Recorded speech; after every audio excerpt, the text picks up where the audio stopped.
Allez, bonjour à tous, Vicente de la société Roi de Parthenay, bienvenue pour ce second épisode de notre petite série pour mieux comprendre le photovoltaïque. Alors aujourd'hui on va s'attaquer à la partie conversion de courant.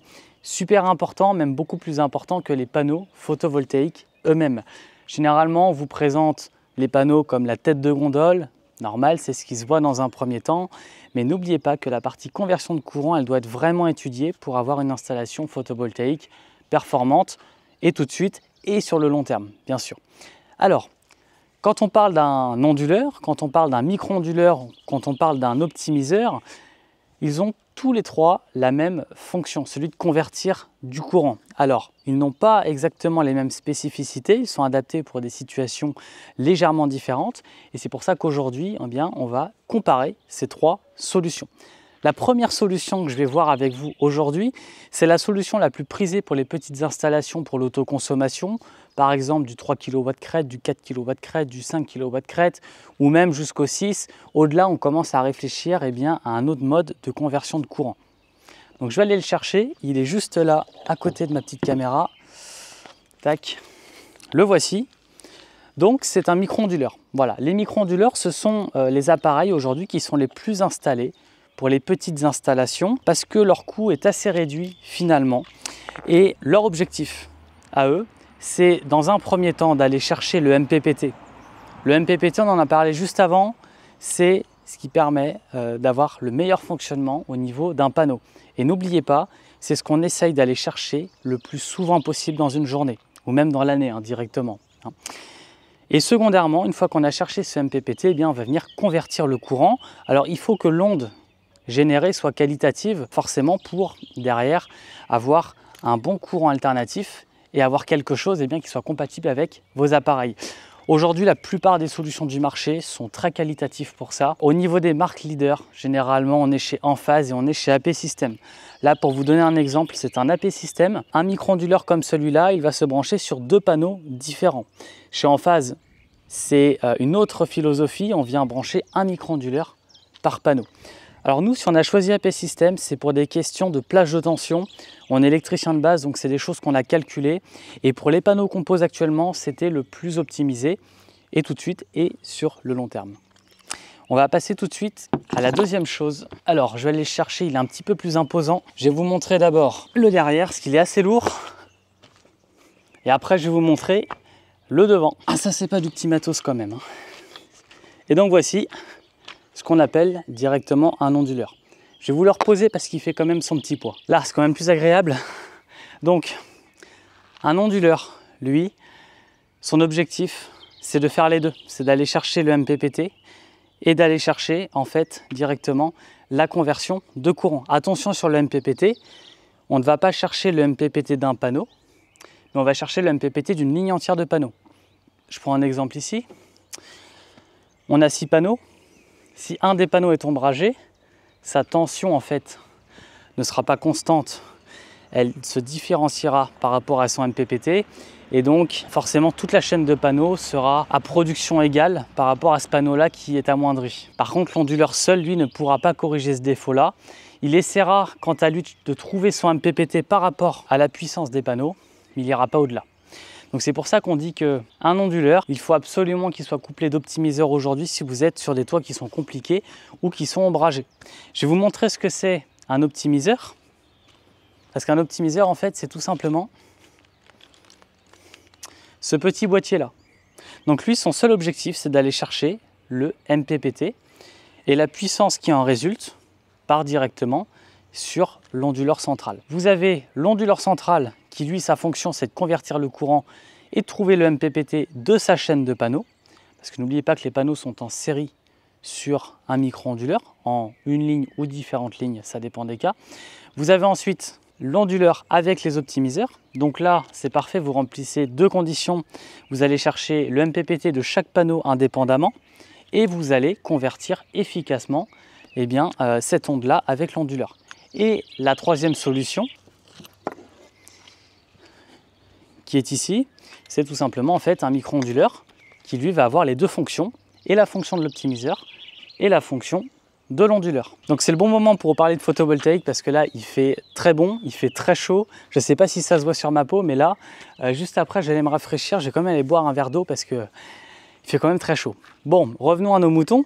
Sur la partie photovoltaïque, on l'avait vu lors de l'épisode précédent. Sur la partie conversion de courant, on vient de voir en fait les différentes solutions qui sont proposées sur le marché. Mais en fait, il manque la chose la plus importante. Qu'est-ce qu'on choisit en fait comme solution? Parce que là où un panneau, on va dire entre guillemets, la qualité du panneau ne reflète pas forcément toute la production qu'il y a derrière. Parce que vous pouvez prendre un panneau d'une qualité moyenne, il produira tout autant qu'un panneau d'une grande qualité. La différence, c'est surtout sur la durée de vie du produit et sur la potentielle oxydation qu'il pourrait y avoir à l'intérieur. Et également sur le cadre, faut quand même le prendre en compte.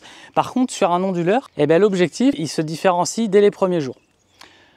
Je m'explique. Pour de la petite installation, généralement du 3 kg, du 4 kg, même du 5 kg, il est moins cher et il est même plus intéressant d'aller chercher du micro-onduleur. Le micro-onduleur, comme je vous l'ai dit, on va s'attaquer à chaque panneau dans un premier temps. Vous allez pouvoir suivre la production de chaque panneau. Vous allez pouvoir, minute après minute, parce qu'il y a des applications pour ça, visionner en fait leur production. Regardez d'ailleurs s'il y a des masques solaires, parce qu'on vient optimiser chaque panneau, donc on peut également le voir. Et puis toute la chaîne en fait n'est pas sujette aux ombres s'il n'y a qu'une partie qui est concernée. Donc généralement sur de la petite installation, vous allez avoir que du micro-onduleur. On peut également faire de l'onduleur central, c'est sur demande. Alors attention, l'onduleur central, si vous n'avez pas d'optimiseur, il vaut mieux que ce soit plein soleil comme moi actuellement, parce que vous êtes sûr d'avoir le MPPT à chaque fois. Vous voyez, là je suis en plein MPPT et j'ai la peau toute rouge, j'ai super chaud. Non, pour être plus sérieux, si le panneau est ombragé une partie de la journée, vous ne mettez pas d'onduleur central ou vous mettez un onduleur central avec des optimiseurs, si vous êtes sur une grosse installation, ce qui va permettre de réduire le coût en fait de la partie conversion de courant. Si vous êtes sur une petite installation, dans ce cas-là, il faut partir directement sur du micro-onduleur. Sachant que là, par exemple, chez AP System, on a un micro-onduleur pour 2 panneaux. Si vous avez 6 panneaux, ça vous fait 3 micro-onduleurs. Et donc en termes de coûts, ici on est amoindri comparé à un onduleur central où là les coûts sont quand même un petit peu plus élevés. On est sur une machine qui est un peu plus imposante, il faut aller la poser dans un garage, il faut la place.